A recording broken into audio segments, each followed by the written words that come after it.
We have had two deadly military shootings unfold within the last couple of days in the United States. One at Pearl Harbor Naval Shipyard Wednesday, another this morning at the Naval Air Station, Pensacola.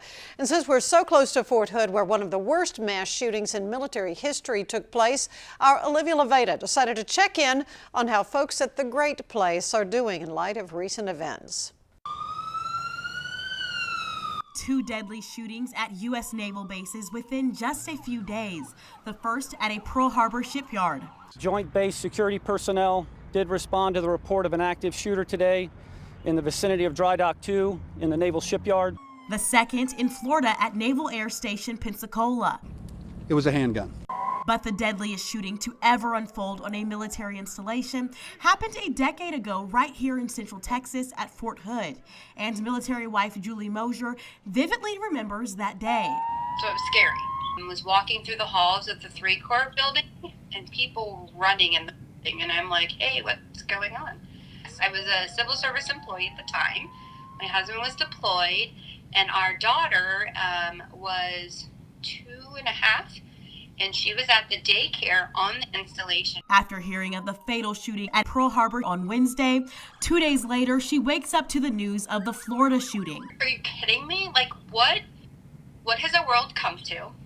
What is it that's going on that there are these active shooters? It brings a little bit of anxiety. It is like a little PTSD trigger. When we asked Fort Hood officials if they'd be heightening security in light of recent events to protect families like Mosier's, officials shared in part, quote, "We continue to remain vigilant and will adjust our security measures as necessary to ensure the safety of all personnel on Fort Hood," end quote.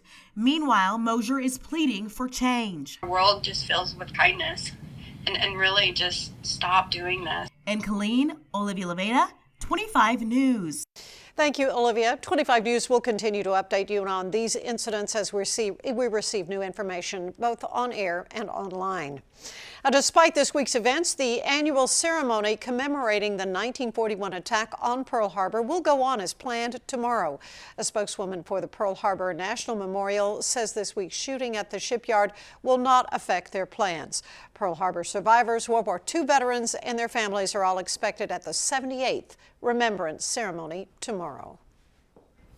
Well, let's get a first check of weather this evening. First Alert 25 meteorologist Josh Johns standing by, and the sunset is glorious. You know, we've had 3 days of gorgeous sunsets here in Central Texas the last 3 days, and I think tonight's the best. You can't see all of it just yet, and it happened a little bit sooner. So you didn't get to see as much of it, at least right now, but if you were outside and saw this, it was absolutely beautiful. It stretches a little bit further off to the west, but there's the view currently from our Extra Co Eagle Eye here at the 25 News studio. You're looking south out of Waco towards Hewitt. Temperatures currently sitting in the upper 50s, lower 60s, 60 degrees in Waco, is 61 right now in Temple, and 59 in Killeen. Bryan College Station a little bit warmer at about 68. We don't have any showers on the radar, just have those high clouds that are streaming overhead. The returns you're seeing, those are